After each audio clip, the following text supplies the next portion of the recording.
everyone, I'm Benori Dipatuan, and this video is about customer interface.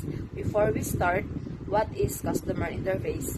The customer interface is a component of a business model that refers to the way in which a firm interacts with its customers.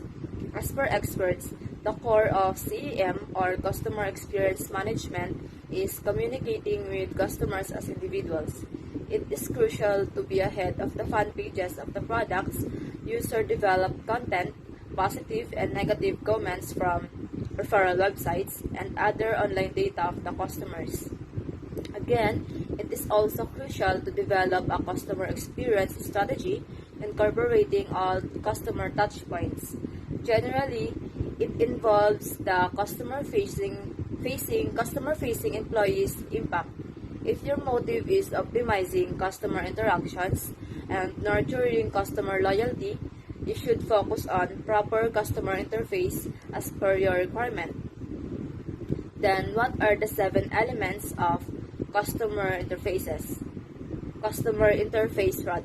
Using Rayport and Jaworski's 7 C's, the 7 design elements of a customer interface are context, content, community, customization, communication, connection, and commerce.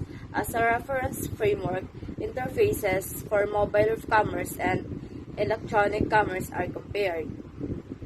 We go to a closer look at the dimensions of the 7 C's.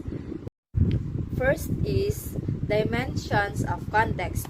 The context of a site can take different forms. The 2 key context dimensions are function and aesthetics. Function is the layout of the website, like section breakdown organized into subcomponents, linking structure, alternate section link, and a navigation tool's movement of each user throughout the site. While aesthetics is the visual characteristics of the website, like colors, graphics, photographs, and font choices. That site is designed to make information easy to retrieve. Site aggregates business information. Much of the content is made up of third-party feeds. Next is dimensions of content. It refers to all digital information included on the site. There are 4 key dimensions to content, each content carrying choices about how to convey the website's content. Dimensions is the choices. We go to key dimensions of content. They are offering mix, appeal mix, multimedia mix, and content type. Offering mix is the products, information, and services. Then the appeal mix, there are 2 types of appeal mix, the cognitive and the emotional. Cognitive are the functional, low price, and availability, while the emotional are the humor, warmth, and stories of the company websites. Another key dimension is multimedia mix. These are the text, audio, image, video, and graphics that we can see in a website. Last key dimension is the content type. There are two types of content type, which is current and reference. Next is dimensions of customization. Customization of a site can occur in many different ways. These are personalization and tailoring. In personalization, there are login registration. This is the site recognizes, returns users, and configures itself accordingly. Cookies, it's temporarily files that track and gather data about users' behavior. Next is personalized email accounts. This provided free of charge to site users. Content and layout configuration, its selection is based on users' interest. Storage is sites provide virtual hard disk storage. Next is agents, is designed to perform simple tasks. In tailoring, there is based on past user behavior. Many sites adjust themselves dynamically based on a user's behavior and preferences and based on behavior of other users with similar preferences. Some sites make recommendation to the user based on preferences of other users with similar profiles. Next is dimensions of communication. Communication between a site and its users can occur in many different ways. Broadcast and interactive broadcast. Broadcast has mass mailings, fax or frequently answered questions, email newsletters, and content update notification, and broadcast events. Mass mailings is a broadcast transmission of large volume of emails targeted at large audiences. Facts are the answers to frequently asked questions. Emails, newsletters is to inform site subscribers of site changes, special offers, etc.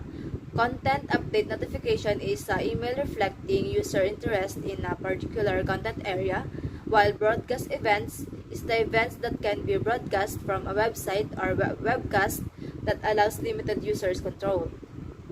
Next is dimension of connection. It's the site connect with other businesses in the following ways: links to home site background to outsourced content to percent of home site content last to pathway of connection. Links can take the user completely outside of the home sites.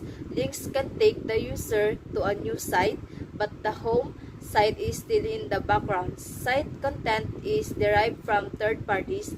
What percentage of content originates from the home site and how much is outsourced? Does the site lead user to other site, or does it simplify retrieve information from other sites? Is dimensions of commerce. In dimension of commerce, there are functional tools that sites provide to originate and facilitate commerce. They are registration, shopping carts, security, credit card approval, one-click shopping, order through affiliates, configuration technology, order tracking, and delivery options. In registration, it allows the site to store information about users and user preferences. In shopping carts, user can place items or product in their personal virtual shopping cart and buy them immediately. Orders through affiliates. These sites must be able to track orders that come from and go to affiliates configuration. Technology users can test product compatibility with the aid of configurator software, order tracking ability to check the delivery status. Last is delivery option. Users have a choice of options to specify their desired speed and cost of delivery. Last is dimension of community. The ways sites enable user-to-user communication. E-commerce communities are specialized online communities dedicated to e-commerce businesses. These communities are meant to be a gathering places for e-commerce professionals where they can meet, share what they have learned, and get advice. The 7 C's goals for site design. Context function. Sites should load quickly, have good information architecture, and have an effective search. Aesthetics. Design should reflect brand and customer experience. Offline use multimedia sparingly. In content, provide content to address both cognitive and emotional appeal. Keep the homepage simple and effective calls to action. Make sure site content is regularly updated. In community, is not applicable to every internet venture. If site provides community activities, make sure that participants and their messages reinforce the brand. Customization. Site visitors are drawn to customization and personalization.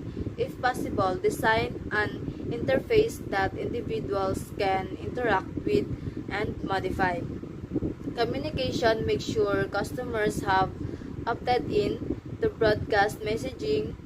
Place customer service information prominently throughout the site.